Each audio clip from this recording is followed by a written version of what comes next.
ಮದ್ದೂರ್ ಜ್ಯೋತಿ ಲಾಠಿ ಏಟು ತಿಂದ ಜ್ಯೋತಿಗೆ ಮತ್ತೊಂದು ಶಾಕ್ ಕಾದಿದೆ. ಜ್ಯೋತಿ ವಿರುದ್ಧ ಮದ್ದೂರ್ ಟೌನ್ ಸ್ಟೇಷನ್ ಅಲ್ಲಿ ಎಫ್ಐಆರ್. ಜ್ಯೋತಿ ವಿರುದ್ಧ ಸುಮೋಟೋ ಕೇಸನ್ನ ಪೊಲೀಸರು ದಾಖಲು ಮಾಡಿಕೊಂಡಿದ್ದಾರೆ.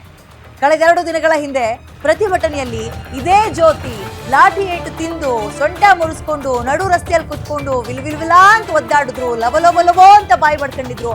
ಅದೇ ಜ್ಯೋತಿ ವಿರುದ್ಧ ಈಗ ಎಫ್ಐಆರ್. ಯಾಕೆ ಅಂತ ನೋಡ್ತಾ ಹೋಗಿ.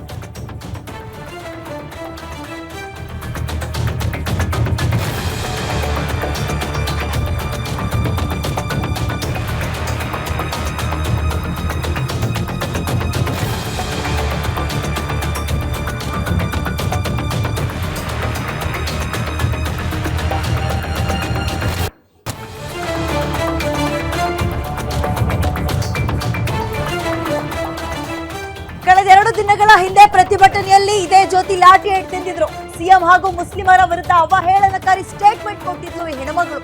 ಮದ್ದೂರು ಇನ್ಸ್ಪೆಕ್ಟರ್ ಕೊಟ್ಟ ದೂರಿನ ಮೇಲೆ ಇದೀಗ ಕೇಸ್ ದಾಖಲಾಗಿದೆ. ಅಂದ್ರೆ ಸುಮೋಟೋ ಕೇಸ್ ದಾಖಲು ಮಾಡ್ಕೊಂಡಿದ್ದಾರೆ.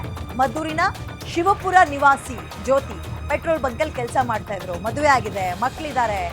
ಬಂಕಲ್ಲಿ ಕೆಲಸ ಮಾಡ್ಕೊಂಡು ಜೀವನ ಸಾಗಿಸ್ತಾ ಇದ್ದ ಹೆಣ್ಮಗಳು. ಬೇಕಿತ್ತ ಈಕೆಗೆ ಒದೆ ತಿಂದಿದ್ದಕ್ಕೆ ಎಲ್ಲರೂ ಅಯ್ಯೋ ಪಾಪ ಅಂದ್ರು, ಮರುಕ ವ್ಯಕ್ತಪಡಿಸಿದ್ರು. ಯಾರೋ ಯಾಕೆ, ನಾವು ಮರುಕ ವ್ಯಕ್ತಪಡಿಸಿದ್ವಿ. ಅದಾಗ್ ಸ್ವಲ್ಪ ಹೊತ್ತು ಆಗ್ತಾ ಇದ್ದಂತೆ ಆಕೆಯ ವಿಡಿಯೋಗಳು ಹೊರಗೆ ಬರುತ್ತವೆ, ಆಕೆ ಮಾತಾಡಿರೋ ಪದಗಳು ಹೊರಗೆ ಬರುತ್ತವೆ. ಈಗ ಆ ಬಳಸಿರುವ ಪದದ ಮೇಲೆಯೇ ಆಕೆ ಮೇಲೆ ಎಫ್ಐಆರ್ ಹಾಕಿದ್ದಾರೆ. ಸುಮೋಟೋ ಕೇಸ್ ದಾಖಲಾಗಿದೆ ಮದ್ದೂರಿನಲ್ಲಿ.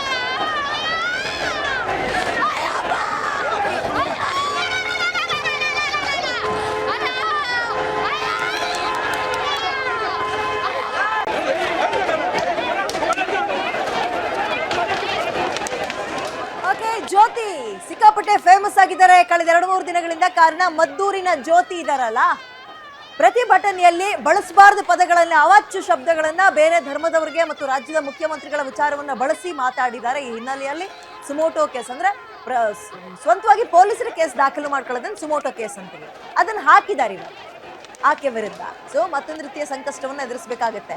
ಮೊನ್ನೆ ಪೆಟ್ಟು ತಿಂದು ಹಾಸ್ಪಿಟಲ್ಗೆ ಹೋಗದೆ ಬಂಕಿಗೆ ಹೋಗಿ ಕೆಲಸ ಮಾಡ್ತಾ ಇದ್ರು ಪೆಟ್ರೋಲ್ ಬಂಕಲ್ಲಿ. ಗ್ಯಾರಂಟಿ ನ್ಯೂಸ್ ಆಕೆ ಎಲ್ಲಿದ್ದಾಳೆ, ಹೇಗಿದ್ದಾಳೆ, ಏನಾಯ್ತು ಅಂತ ಕೇಳ್ಕೊಂಡು ಆಕೆಗೆ ಆಸ್ಪತ್ರೆಗೆ ಕರೆದುಕೊಂಡು ಹೋಗಿ ಚಿಕಿತ್ಸೆಯನ್ನ ಕೊಡಿಸಿ ಇನ್ನೇನು ನಾವು ಹೊರಗೆ ಬರಬೇಕು, ಆಕೆ ಬಗ್ಗೆ ಅನುಕಂಪದ ಮಾತುಗಳನ್ನು ಆಡಬೇಕು. ಅಷ್ಟೊತ್ತಿಗೆ ಆಕೆಯ ಇನ್ನೊಂದು ಮುಖ ರಿವೀಲ್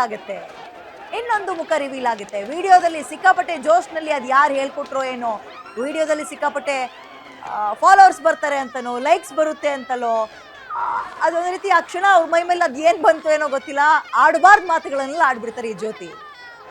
ರೋಷ ವೇಷ ಎಲ್ಲವೂ ಸರಿ, ಕೋಪ ಬರುತ್ತೆ. ಗಣಪತಿಗೆ ಕಲ್ಲು ಹೊಡಿತಾರೆ, ಗಣಪತಿ ಮೆರವಣಿಗೆಯಲ್ಲಿ ಪಾಲ್ಗೊಂಡಿದ್ದವ್ರ ಮೇಲೆ ಕಲ್ಲು ಹೊಡಿತಾರೆ ಅಂದ್ರೆ ಎಂಥವ್ರಿಗೂ ಸಿಟ್ಟು ಬರುತ್ತೆ. ಅದಕ್ಕೋಸ್ಕರವೇ ಪ್ರತಿಭಟನೆ ಆಗ್ತಾ ಇತ್ತು, ಫೈನ್. ಆದ್ರೆ ನಾವು ಮಾತನಾಡುವ ಪದ ಬಳಕೆ, ಪದಗಳ ಮೇಲೆ ಹಿಡ್ತಾ ಇರಬೇಕು. ಆ ಹಿನ್ನೆಲೆಯಲ್ಲಿ ಹಿಡ್ತಾ ಇರಲಿಲ್ಲ, ಬೇಕಾಬಿಟ್ಟಿ ಬಳಸಿದ್ದಾರೆ ಅಂತ ಕೇಸ್ ಹಾಕಿದ್ದಾರೆ, ಎಫ್ಐಆರ್ ಹಾಕಿದ್ದಾರೆ.